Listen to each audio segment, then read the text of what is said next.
ശബരിമല സ്വർണ്ണക്കൊള്ള കേസുമായി ബന്ധപ്പെട്ട ആദ്യ അന്വേഷണ ഘട്ടത്തിൽ തന്നെ ഇതുമായി ബന്ധപ്പെട്ട തന്ത്രിയെ കേന്ദ്രീകരിച്ച് ചില സംശയങ്ങളുണ്ടായിരുന്നു. പ്രത്യേകിച്ച് ഇതിന്റെ ആദ്യം, അതായത് ഈ പാളികൾ, അതിന് കേടുപാടുകൾ സംഭവിച്ചിട്ടുണ്ട്, തന്ത്രവിധി പ്രകാരം ഇത് പുറത്തേക്ക് കൊണ്ടുപോകണമെന്നൊക്കെയുള്ള കാര്യത്തിന്റെ ആദ്യഘട്ട നീക്കം നടത്തുന്നത് തന്ത്രി തന്നെയാണ്. അക്കാര്യത്തിൽ സംശയവുമില്ല. പക്ഷെ അപ്പോഴും ഒരു വിശ്വാസ പ്രശ്നത്തിന്റെ ഭാഗമായിട്ടാണ് SIT അതിലേക്ക് കടക്കാതിരുന്നത് എന്നുള്ളതാണ് ഏറ്റവും ശ്രദ്ധേയമായിട്ടുള്ള കാര്യം. എന്നാൽ ഈ പിന്നീട് നമ്മൾ കേട്ട കഥകളിൽ ശബരിമല സ്വർണ്ണക്കൊള്ളയുടെ വ്യാപ്തി അത് ദിനംദിനം വർദ്ധിച്ചു വരുന്നത് നമ്മൾ കണ്ടതാണ്. ഒരുപക്ഷേ രാജ്യാന്തര വിഗ്രഹ കടത്തുന്നതിനൊക്കെ അപ്പുറത്തേക്ക് അത് കേവലം ഡിമണിയോ അതല്ലെങ്കിൽ ഇതിനെ ചുറ്റിപ്പറ്റിയുള്ള അന്വേഷണമല്ല. അതിനൊക്കെ മുമ്പേ തന്നെ അന്വേഷണ സംഘത്തെ സംബന്ധിച്ചിടത്തോളം രാജ്യാന്തര സ്വർണ്ണക്കൊള്ളക്കടത്തടക്കം ഇവർ സംശയിച്ചതാണ്. അതിനുശേഷമാണ് ചെന്നൈ കേന്ദ്രീകരിച്ച് അന്വേഷണം എത്തുന്നത്.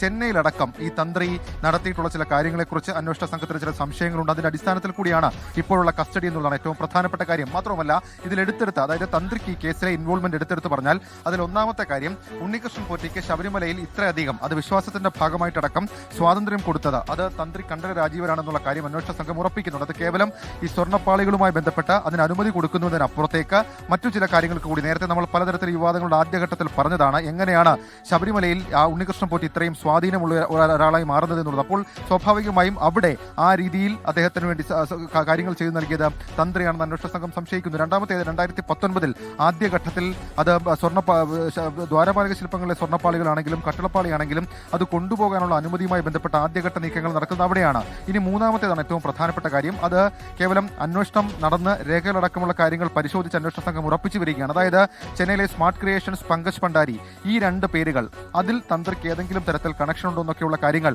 അന്വേഷണ സംഘം വിശദമായി തന്നെ പരിശോധിക്കുന്നുണ്ട്. ഏതായാലും ആ വിധത്തിൽ കൂടി അന്വേഷണം നടക്കുന്ന ഘട്ടത്തിലാണ് അദ്ദേഹത്തിന്റെ അറസ്റ്റിലേക്ക് കടക്കുന്നത്. ഇതൊരു ലാസ്റ്റ് അറസ്റ്റ് എന്ന രീതിയിൽ നമുക്ക് പറയാൻ കഴിയില്ല. ഇനിയും അറസ്റ്റ് ഉണ്ടാകും. പ്രത്യേകിച്ച് തന്ത്രിയിൽ നിന്ന് കൂടുതൽ വിവരങ്ങൾ ലഭിച്ചാൽ അതിലേക്ക് കൂടി അന്വേഷണ സംഘത്തിന് നീങ്ങാൻ കഴിയും എന്നുള്ളതാണ് അവരുടെ പ്രതീക്ഷ. നിലവിൽ ഇപ്പോൾ ഉദ്യോഗസ്ഥരെ ഗൂഢാലോചനയെ സംബന്ധിച്ചുള്ള വിവരങ്ങൾ ശേഖരിച്ചിട്ടുണ്ട്. അതിനൊക്കെ അപ്പുറത്തേക്ക് മറ്റ് മൂന്ന് പേരുകൾ, Unnikrishnan Potti, smart creation CEO Pankaj Bhandari, അതിനൊക്കെ അപ്പുറത്തേക്ക് ഗോവർദ്ധൻ, ബെല്ലാരിയിലെ റൊദ്ദം ജ്വല്ലറി ഉടമ ഗോവർദ്ധൻ, ഈ മൂന്ന് പേരുകളാണ് പുറത്തു നിന്നുള്ളത്. ബാക്കിയെല്ലാം ഉദ്യോഗസ്ഥ ഗൂഢാലോചന. അപ്പോൾ സ്വാഭാവികമാണ് ഈ വിഷയത്തിൽ തന്ത്രിക്ക് എന്തു പറയാനുണ്ട്, തന്ത്രി എന്തു പറയും, അതടക്കമുള്ള കാര്യങ്ങളിൽ നിർണായകമാകും. തൊട്ടടുത്ത മണിക്കൂറിൽ തന്നെ തന്ത്രിയെ കൊല്ലം വിജിലൻസ് കോടതിയിൽ ഹാജരാക്കും. പ്രോസിക്യൂട്ടർക്ക് ഇതുമായി ബന്ധപ്പെട്ട അറിയിപ്പ് അന്വേഷണ സംഘം നൽകിയിട്ടുമുണ്ട്. വിജയകുമാർ. ശബരിമല സ്വർണ്ണക്കൊള്ള കേസിലാണ് തന്ത്രി കണ്ഠരര് രാജീവര് അറസ്റ്റിലായിരിക്കുന്നത്. ശബരിമല സ്വർണ്ണക്കൊള്ള കേസ് അന്വേഷിക്കുന്ന SITയുടെ വളരെ നിർണായക നീക്കമാണ്. നാടകീയമായി ഇന്ന് അന്വേഷണ സംഘം അദ്ദേഹത്തെ ഓഫീസിലേക്ക് വിളിച്ചു വരുത്തുകയായിരുന്നു. ആ സമയത്ത് അദ്ദേഹം ഒരു യാത്രയിലായിരുന്നു. ആ യാത്രക്കിടെയാണ് അന്വേഷണ സംഘം അദ്ദേഹത്തെ വിളിച്ചു വരുത്തുന്നത്. ആ വിളിച്ചു വരുത്തിയ ശേഷം അന്വേഷണ സംഘം ശേഖരിച്ച തെളിവുകൾ സംബന്ധിച്ച പ്രാഥമികമായ ചില വിവരങ്ങൾ കണ്ഠരര് രാജീവരെ അറിയിക്കുന്നു. അതിനുശേഷമാണ് അതിൽ അദ്ദേഹത്തിന്റെ കണ്ഠരര് രാജീവരുടെ അഭിപ്രായം അല്ലെങ്കിൽ അതിലുള്ള വിശദീകരണം തേടുന്നത്. ആ ഘട്ടത്തിലാണ് തുടർ ചോദ്യങ്ങൾ SITയുടെ ഭാഗത്തു നിന്നുണ്ടാകുന്നത്.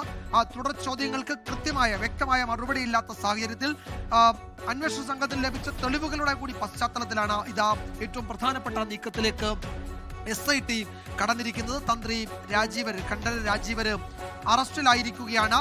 അദ്ദേഹത്തെ അല്പസമയത്തിനകം, ഒരുപക്ഷെ ഇന്ന് രാത്രി തന്നെ അല്പസമയത്തിനകം തിരുവനന്തപുരത്ത് നിന്ന് കൊല്ലത്തേക്ക് കൊണ്ടുപോകും. ഇന്ന് മജിസ്ട്രേറ്റിന് മുൻപാകെ ഹാജരാക്കും. ഒരു കസ്റ്റോഡിയൽ ഇന്ററോഗേഷന് SIT ഘട്ടത്തിൽ തയ്യാറാകുമോ അതോ പിന്നീടേക്ക് മാറ്റിവെക്കുമോ എന്നതൊക്കെ കോടതിയിൽ മാത്രമേ അറിയൂ. എന്താണ് തന്ത്രി കണ്ഠരര് രാജീവരുടെ റോള് എന്നത് സംബന്ധിച്ചുള്ള വിവരങ്ങൾ വരാനിരിക്കുന്നതേ ഉള്ളൂ. ഈ സ്വർണ്ണക്കൊള്ളയിൽ തന്ത്രിക്ക് എന്തായിരുന്നു പങ്ക്, ഈ ഉണ്ണികൃഷ്ണൻ പൊട്ടിയുമായുള്ള സൗഹൃദം, അതുപോലെ അവിടെ ഈ ദ്വാരപാലക പാളികൾ അറ്റകുറ്റപ്പണികൾക്ക് അനുമതി നൽകിയത് ഉൾപ്പെടെയുള്ള അഡ്മിനിസ്ട്രേറ്റീവ് നടപടികളെ പിന്തുണച്ചു എന്നതിനപ്പുറത്തേക്ക് അതിലെ ക്രിമിനൽ കോൺസ്പിറസിയിൽ, അതാണല്ലോ അന്വേഷണ സംഘം പറയുന്നത്, അതിൽ തന്ത്രിക്ക് എന്തായിരുന്നു റോൾ ഉണ്ടായിരുന്നോ എന്നതടക്കമുള്ള കാര്യങ്ങളാണ് ഇനി SIT വിശദീകരിക്കേണ്ടത്. കോടതിയിൽ നൽകുന്ന ഹൈക്കോടതിയിൽ നൽകുന്ന റിപ്പോർട്ടിലും ഈ കോടതിയിൽ മജിസ്ട്രേറ്റിന് മുൻപാകെ ഈ പ്രതിയെ ഹാജരാക്കുന്ന ഘട്ടത്തിലുമൊക്കെ അതിന്റെ വിവരങ്ങൾ അന്വേഷണ സംഘം കോടതിയെ അറിയിക്കുമെന്ന് നമുക്ക് കരുതാം. ലോകത്തെവിടെയായാലും ഏത് സമയത്തും